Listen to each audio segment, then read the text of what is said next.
berkoordinasi dengan baik. Nggak ada kendala sama sekali, Bang? Tidak ada kendala. Laporan nggak ke Presiden setelah menyampaikan paparan gimana, Pak? Tadi kan ada rapat.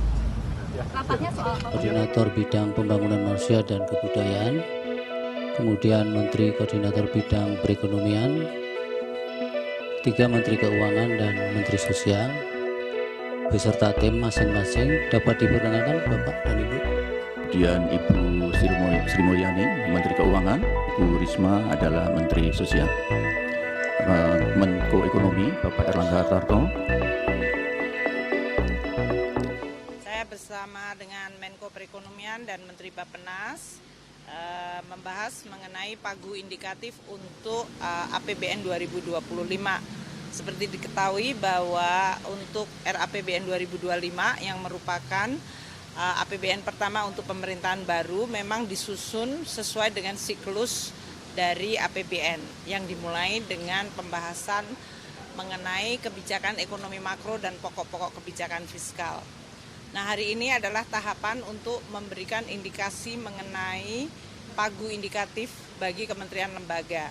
Tadi telah dilaporkan bahwa untuk tahun 2025 kita memulai dengan tantangan yang kemungkinan dihadapi baik dari sisi global, baik itu dari sisi ekonomi seperti terjadinya kenaikan suku bunga, inflasi, dan juga dari arus modal yang terpengaruh, tensi dari geopolitik, juga adanya tren seperti digitalisasi, climate change, dan demografi yang semakin aging.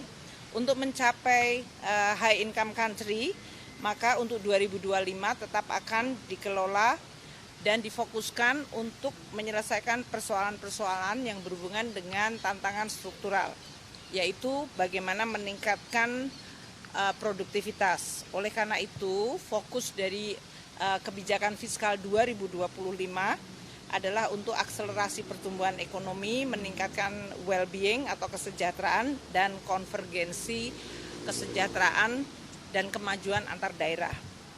Untuk beberapa fokus seperti hilirisasi, transformasi hijau, pembangunan infrastruktur, SDM unggul, inklusivitas, dan reformasi birokrasi masih akan tetap dilakukan. Hari ini Bapak Presiden meminta supaya kita tetap berkomunikasi tentu saja nantinya dengan pemerintahan baru, sehingga agar pemerintahan baru bisa pada tahun pertama langsung melaksanakan program-program yang menjadi program prioritas yang sudah disampaikan. Yang kedua, tadi juga disepakati komitmen untuk menjaga defisit di bawah 3%, akan tetap dipegang agar disiplin dari APBN bisa terjaga, dan itu juga untuk meningkatkan kualitas serta stabilitas sehingga pemerintah baru bisa fokus untuk mendeliver program-program prioritasnya. Kemudian untuk berbagai program-program terutama di bidang sumber daya manusia seperti pendidikan, kesehatan, dan perlindungan sosial, diyakinkan bahwa itu sudah mewadai berbagai program-program yang menjadi prioritas dari pemerintah yang akan datang.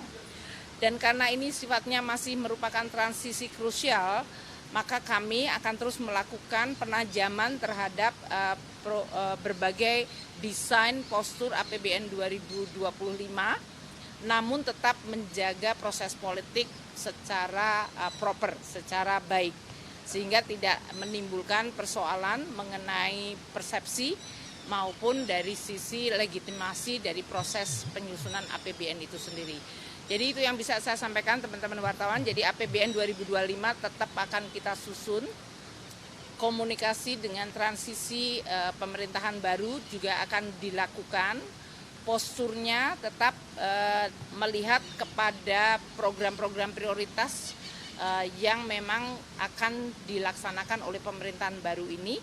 Dan postur akan tetap menjaga yang disebut disiplin dan kebijakan fiskal yang hati-hati, termasuk defisit yang di bawah 3%. Okay?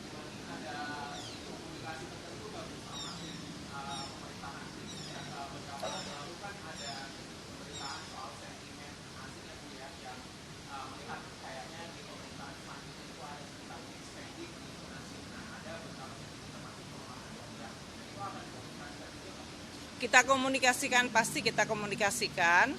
Karena bagaimanapun juga kan pemerintahan baru dari sisi proses politik dan juga dari sisi transisi memang masih akan menunggu sampai dengan Oktober. Namun tentu dan di satu sisi kita juga lihat nanti keputusan dari Mahkamah Konstitusi.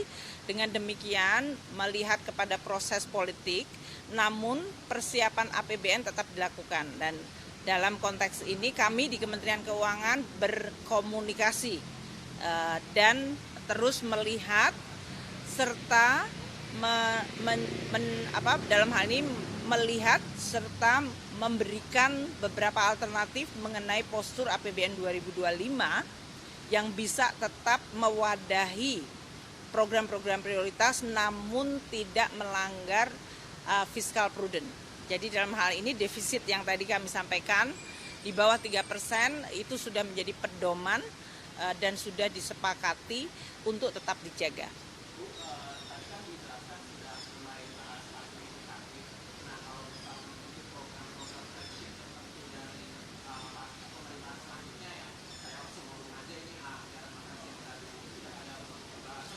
Karena masih di dalam program besar ya atau pagu besar, itu yang kita lakukan prinsipnya adalah memberikan ruang fiskal bagi kemungkinan program tersebut untuk dijalankan.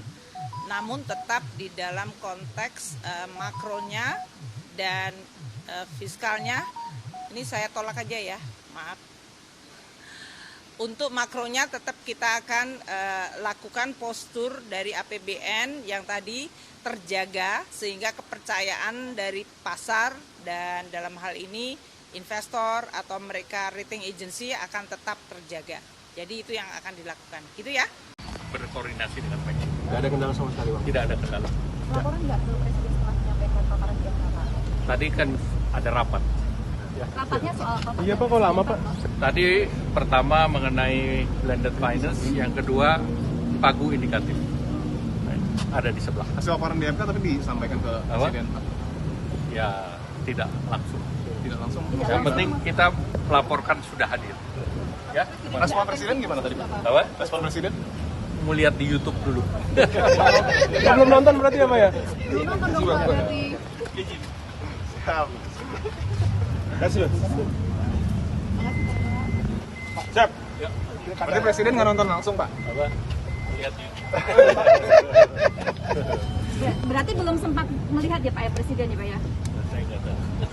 Pak, soal warna bansos Bapak sempat menyinggung gimana Pak itu?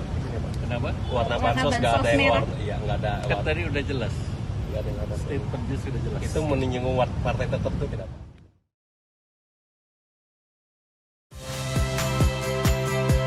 Saya Friska Clarissa. Saksikan program-program Kompas TV melalui siaran digital, pay TV, dan media streaming lainnya.